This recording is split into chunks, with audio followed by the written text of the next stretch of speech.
Let's talk about stats. How did you place them?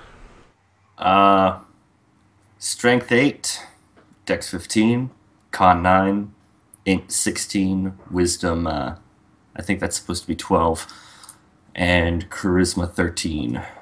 Okay. Your damage is a D4. We have to fill in your armor later. Your HP, I believe you said your con was 9? Yeah, so that's 13? Yep. Alright. What alignment are you? Neutral. Interesting. So, if at the end of the session you've completed your alignment, you get an experience point. And so you need to discover something about a magical mystery in order to advance forward. Alright. Good thing I put my deity as knowledge and hidden things, and my petition as gaining secrets. Do you have a deity? That's a I cleric thing. I don't know, I just pulled the character sheet off the SRD, and it said, That's, oh, yeah, that's deity a cleric petition. thing, not a wizard. That's a cleric thing? Yeah. Well, ignore that then. Yeah. Alright. You are an elf, so magic is natural as breath to you. Detect magic is a cantrip. So in Dungeon World, cantrips, you can just keep casting them over and over? Yep. Alright. Don't have to roll 2d6 and see if you remember the spell. Well, you still have to do that. Oh. But in Dungeon World, let's see here. Oh, you might be right. Yeah, cantrips you might not forget. Let's see here. Cantrips, you prepare all of your cantrips every time you prepare spells without having to select them or count them towards your allotment. Okay, so yeah, your cantrips, you do still have to roll for them, but you don't have to learn them, and you always know them at the beginning of the day. Okay. You And you also can... don't count them towards your allotment, so you can only cast a certain number of spells a day or something like that, right? Yeah, but cantrips never count toward the allotment, That's so correct. theoretically, you could prepare them as many times a day as you have time. Yep. And Detect Magic is great because it tells you what's magical. It's normally first level, but for you, now it's a cantrip. Alright, cool. We'll get to bonds in a moment. And let's see here. I don't know that any of your starting moves have anything you need to decide. No. Nope. I don't need to decide anything. Alright. Let's talk about gear. Your load is 7 plus strength. You start with your spell book and dungeon rations. Yep. What are your defenses? I have a bag of books, Excellent. a total of 4 healing potions, 3 from getting the bag of books, and 1 from selecting 1 healing potion. Yep. Dagger, Excellent. You've got your and dagger. and of course my spellbook and trail rations. So I want to ask, what does that dagger look like? Oh, probably some elven ceremonial number used for summoning rituals passed down from generation to generation. There's a lot of different summoning, like ritual daggers. So let me ask, is it one of those like short curved ones that you might see someone in Indiana Jones like, ah? Or is it like an Indonesian kris, so it's like a wavy dagger made out of flexible meteoric steel? Or is it just a stiletto to stab your enemies with when they're not looking? Nah, it's probably not so curved as the Indiana Jones dagger, but it certainly has that elven grace about it. Oh, okay. All right. Cool. Cool. Can't remember where I got it though. Of course not. Spell book. So what 3 first level spells are you starting out with? I'm starting out with, I put down the names here. I'm starting out with Contact Spirits, Magic Missile, and Alarm. Oh, fantastic. Alarm is really going to be a good one. Okay. Now I can only prepare 2 of those a day, right? Let's see here. You start out with 3 first level spells, and when you prepare, you have to make your level +1, so yes, you can only prepare 2 of them. Alright. But it's not per day. As you notice under prepare spells, it's whenever you have an uninterrupted hour. Oh, You can really? only prepare. Yep. Huh. So they aren't just like, Magic Missile, I'm done. Yeah. We'll come back to bonds. This is going to be an important mechanic that requires some explanation. Who wants to go next? I can go next. Excellent. Let's talk about Fighting Fighter. Fighter the Fighter. Or Eladamri. Let's see Actually. here. So you're Eladamri. A lot of E names lately. Yeah. Elf party? Elf party. Ain't no party like an elf party. All right, Just an so elf party. Anyway. tell us about yourself, Fighter. What race are you? I'm an elf. Elf, of course. Why wouldn't you be? Yeah. Elf Fighter. You are... How do you look, Elf Fighter? Well, choosing the looks from the book, you would probably describe my eyes as hard looking with sort of wild and sort of slight. It's really. I don't know can't remember the English. What platinum like? Yep, platinum. Yeah. Yeah. It's like a white, blustery silver. Yeah, hair and blue eyes. It's really wild, kind of wild. Clearly hasn't been tended to really much lately. It's not an actual option, but I wanted to have him like incredibly white skin. Yeah, If that's okay. Yeah, it's your character. So, Yeah, like albino white or like just hot chick super who's never pale. been to the beach white. Just super pale. So you're incredibly pale. Incredibly pale with platinum hair. Yep. Someone said comb your hair, hippie. But he does have a built but more lithe actually looking body, as dexterity is my highest stat. Okay. So Describe you're that like as you're light. basically like Jean-Claude Van Damme, right? Or maybe Jackie Chan type. Yeah. Less Arnold, more. Van As Damme I- always comes back. As I told you, I'm like the elf version of the Red Viper. Yeah. Of the, Nice. I never saw that season, but I read the book, so I know how that ends. Oh, they dialed it up to 11. yeah. Let's talk about stats. Nope. My stats are from lowest to highest: an intelligence of 8, a charisma of 9, a strength of 12, wisdom of 13, constitution of 15, and dexterity of 16. All right. Your damage die is a D10. We'll figure out what your armor is through your gear.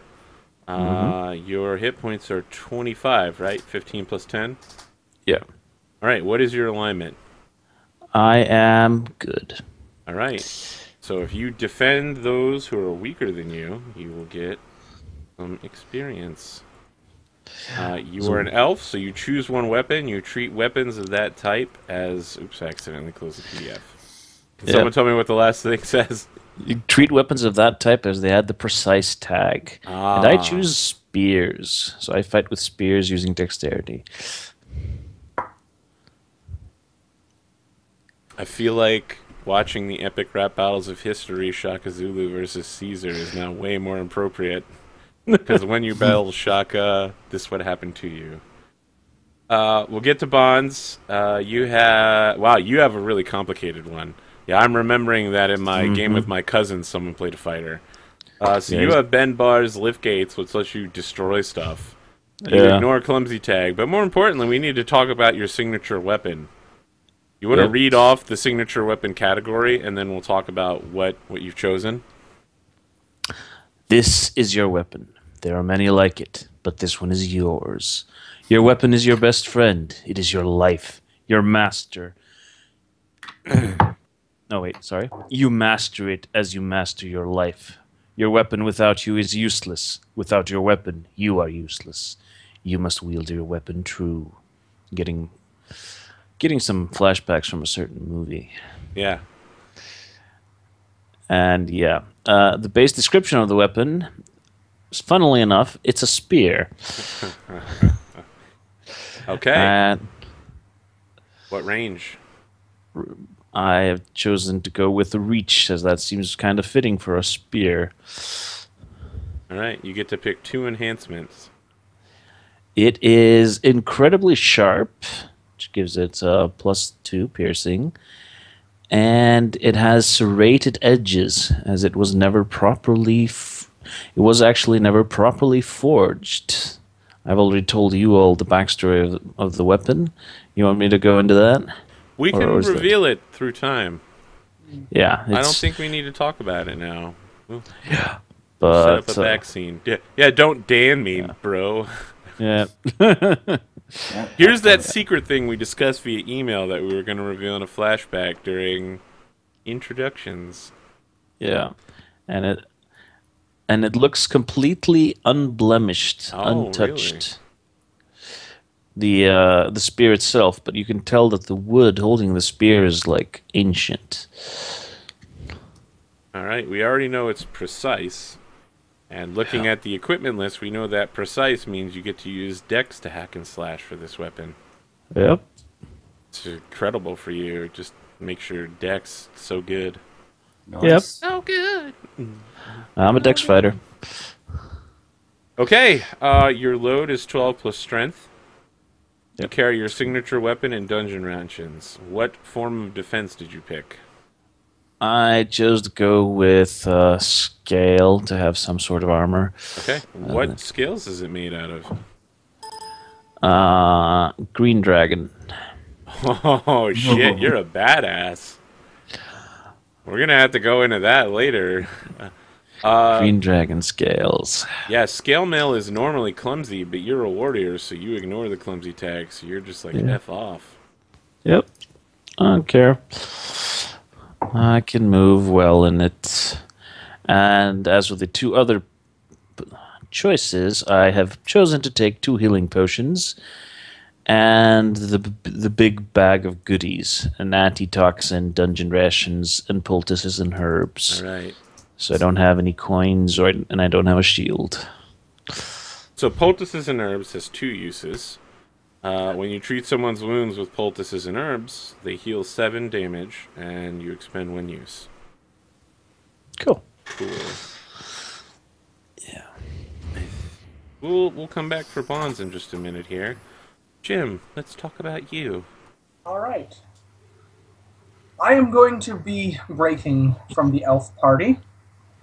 I've chosen to play a human, though I'm really tempted to change that now just for completion factor. You want to get the achievement for all elf party? All elf party.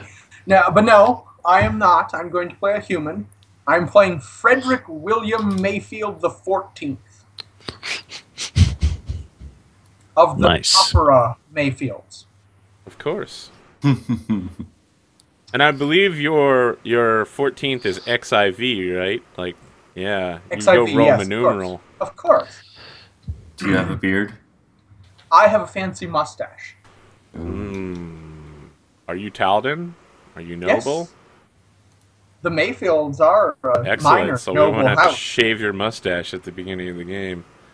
Why don't you tell us about your mustache and the rest of your body with that look category? Well, let's talk about look. I have joyous eyes, a stylish cap, finery for clothing, and a well-fed body. What's so stylish about your cap? It is massive. You know I'm big on hats. That's I am. big. It is a massive, colorful, silly hat. The kind that, Talden nobles would wear. Of course. And what is so fine about your clothing? They are lined with, the design is a fancy embroidered pattern upon them. What is that pattern? It is my house regalia, so it's the symbol of the Mayfield family. I'm going to keep asking until I know what it is. What is that symbol? I see. Um, Yes. Yeah, so that's the thing about Let Dungeon me- World. It's let a me- yes and. So, yes and. um, it's an abstract image, but many people think it looks like an owl. Appears to be an owl. Okay. Is it really an owl? Just between you and me. No, it's meaningless. It's just Of an course. abstract symbol, but people think it looks like an owl. All right. They constantly misunderstand the complexity of the line work of this design. Now you're sounding like a noble. Those peasants. Exactly. Peasants. Ha. Let's talk about stats. In following in Thor's footsteps, I will go from worst to best. I have a strength of 8, a constitution of 9, a wisdom of 12, dexterity of 13, intelligence 15, charisma 16. All right, your damage is a d6. We'll figure out your armor, and your hit points is 15, right? Yep, Okay, what alignment are you? I am good. So you need to perform your Would you art like to the aid description of someone that? else. Fantastic. Yes. And you are a human. When you first enter a civilized settlement... Shit, I just closed the PDF again. Someone who respects the custom of hospitality for minstrels will take you in as their guest. Okay, good stuff. Arcane art, you don't need... Bardic lore, what is your area of expertise? Legends of heroes of the past.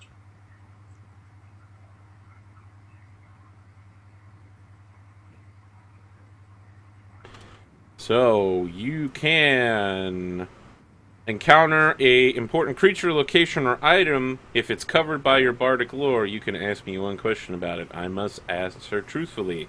In exchange, you must tell me what tale, song, or legend you heard that information in. Very well. You got some other abilities that'll come up in play, but none of them require you to make a choice now. What is your gear? You have to choose an instrument. I have my father's mandolin repaired. Of course, your father's mandolin. He was Frederick William Mayfield III, Of course. obviously. What is your clothing? Ostentatious clothing. Of course it is. And your armament? A dueling rapier, which has the close and precise tags. Yep. Precise, you were saying, gives me dex tags? Dex to attack, yes. And you may choose one thing to add to your adventures. 3 coin. Really?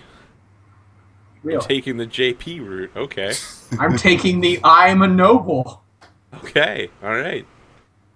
Let's talk about bonds. So, I'm going to ask each player to pick each of the other players and write them in for one of their bonds. We're going to start off with one bond immediately. If they want to, they can fill in a second bond with each other person, or we can wait until play and then figure out bonds from there. Now, it occurs to me before I start talking about bonds, I should probably go into what exactly they are. So bonds are another way to earn experience points, but they're also a way to advance the story. Bonds are what you make a party of adventurers, not a random assortment of people. They're feelings, thoughts, and shared history that tie you. You will always have at least one bond, and you'll often have more. A bond is a simple statement that relates your character to another player character. Your class gives you a few to start with. You will replace your starting bonds and gain new ones through play. At the end of each session, you may resolve one bond. Resolution of a bond depends on both you and the player of the character you share the bond with. You suggest that the bond has been resolved, and if they agree, it is. When you resolve a bond, you get to mark XP. A bond is resolved when it no longer describes how you relate to that person. That may be because circumstances have changed. Stellian used to have your back, but after he abandoned you to the goblins, you're not so sure. Or it could be because it's no longer a question. You guided Wesley before and he owed you. but he paid that debt when he saved your life with a well-timed spell. Anytime you look at a bond and think, that's not a big factor in how we relate anymore, the bond is a good place to resolve. If you have a blank bond left over from character creation, you can assign a name to it or write a new bond in its place whenever you like. You don't get XP for doing so, but you get more defined bonds to resolve in the future. You write a new bond whenever you resolve an old one. Your new bond may be with the same character, but it doesn't have to be. When you write a new bond, choose another character. Pick something relevant from the last session. Maybe a place you traveled together or a treasure you discovered. Choose a thought or a belief your character holds that ties the two together in an action, something you're going to do together. You'll end up with something like this. Mouse's quick thinking saved me from the white dragon we faced. I owe her a boon. Zodok won the Bone and Whispers axe through trickery. It will be mine, I swear. So I'm going to ask each of you to pick the other characters. So you'll have 2 bonds initially to start with, and write their name in one of the initial bonds. By the end of the session, you'll have either written them into a bond that pre-exists, or you'll pick a new one with them, so you'll have 2 with each player. So we might discover... Bonds. Yeah, you'll have 4 bonds total at the end of the session. So does anyone have any idea what initial bonds they'd like to take with someone else? I have one idea already. Okay. I do as well. Well, actually, I have more than one, but I have one that I think is perfect after Dan described his condition, which is that Eggcrash owes me his life, whether they will admit it or not. All right. Make sure to write that down, because we had this trouble in Jade region when we were using bonds, that people wouldn't remember what the bonds were. Yeah. So both of you should write that down. It's basically, yeah. And I don't know why he won't admit it, but maybe it's the fact that he just doesn't remember. Could be. Could be. Does anyone else have a bond? Obviously, Thor will need to have one with Jim at some point, but he might need to think about that one. All right, Jim. I have a bond with Thor, however, going the other direction. Is it Ella Damari? Is that how I'm pronouncing the character? Ella Damri. Ella Damri. Ella Damri does not trust me, and for good reason. What is that good reason? He thinks that this noble, this foppish noble, is not fit for adventuring. He's just this fop. Now, here's the thing about bonds. Both players have to agree to it. So is that something you think is appropriate, Thor? I think that's pretty good. I think I'll actually work that into my bond then. Yeah, so the important reason that I'm saying this is while Thor's bond with Dan, as it was described, Dan wouldn't even be aware of it. But with Jim's bond with Thor, they both have to agree that the fighter believes that the bard is kind of weak and foppish. Yeah. I have a bond that would actually fit really well into that. It's WMF the 14th is woefully misinformed about the world, and I will teach them all that I can. That's fabulous. Okay, you're both in agreement. Excellent. Now each of you has one more bond to resolve. Not to rush it, but when you come up with it, let us know. I think Ludmary right. is keeping an important secret from me would fit well, especially with... it would, because he's keeping the secret that you've died, and he knows about it. Yep, cross-dependent bonds. Codependent bonds, yeah. That'll be really good when it comes time to resolve, because maybe you'll resolve one for each of you at the same time. Excellent. Now remember, make sure both players write down the bonds from each side.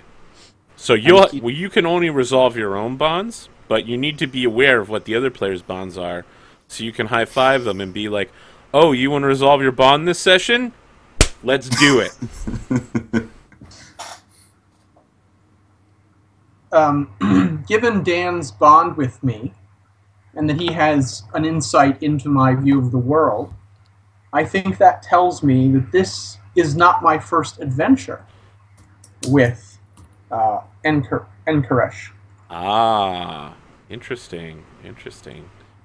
What was your previous... How many adventures have you all been on together? And even more importantly, does Dan's character even remember them? Well, that all depends on when the last time I died was. Well, let's figure that out. Let's talk about it.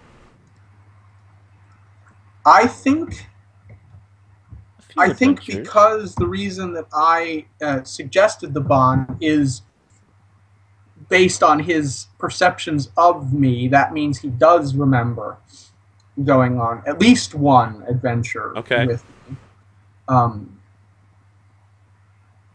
But I'll ask Dan how many adventures we've been on together in total. At least one that you remember, but have we gone on more before that? Arthur, you said in your email to me that I remember bits and pieces. It's not like a total memory wipe, Yeah, right? it's not a total memory wipe. Like, you remember your childhood. It's just every time you die, you don't remember dying. Oh, Like, I don't Your remember. brain, like, rewrites everything leading up to it that you might... Like, if you were to think, I was on an adventure, right? And then you're like, what happened at the end? Your brain's like, oh, time to erase that thought. What happened at the end? well, given So- that, I would say we've been on at least 3 or 4 adventures together. I think we were on one of the adventures, one of the rare adventures when I didn't die. Yeah, I And agree. just the sheer fact that you are so misinformed about the way the world works just stuck. And even after dying, I have no idea how many times. That still is like, oh yeah, WMF the 14th, that guy's a fucking idiot. Okay, so we've only been on one adventure together. So this is my second adventure. Yeah. Okay. Like he's Correct. he's so full of it. All right, cool. Any other bonds here? Yeah, what is the bond itself? What do you mean? It's my first adventure with Enkaresh. Yeah, that's literally the bond. It's my first. No, It this is is not. not your first. So I'm wondering whether I should take, because of what Jim said, that I don't trust him with good reason, that I could just go right ahead on that and worry about his ability to survive, or I could make this slightly more interesting and say that I think he's soft, but I will make them hard like me. You Frick's pilgriming him. Okay, good. We're going to Yeah. bomb. I like Okay. both of them, so I'm fine either way you want to go with that. I'd like to take them both if I could, but bump him up. It sounds more fun. You can take both of them if you want to. Oh, So you, by the end of the session, you should have 2 bonds with each player. I'm just asking you guys to have 1 right now with each Okay. player. If you want to take 2 right now, that's fine. okay. I'll take both of those 2 with Jim. I worry about him, and that's why I'm going to make him hard like me. Pump some iron. Yeah. Okay. And then I just have 1 slot left to fill, which is I need to swear to protect somebody. Well, remember, you don't have to fill that spot. You can write a new bond that becomes relevant during play. True.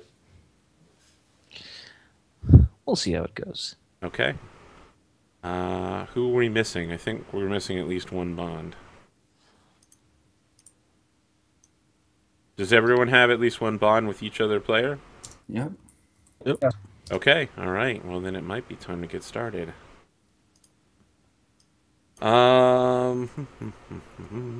Excellent. Now, we don't have anything else to resolve, right? Good, good. Some of these bonds might be hard to resolve, like this is not my first adventure with. You might have to die and forget about that in order to resolve that one.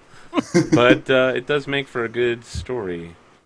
There are a number of things that we're not going to start with in this adventure. We're going to introduce Dungeon World slowly because there's both the audience and some new players here playing. So, for instance, hirelings are not a thing we're going to do at the beginning. But like most Dungeon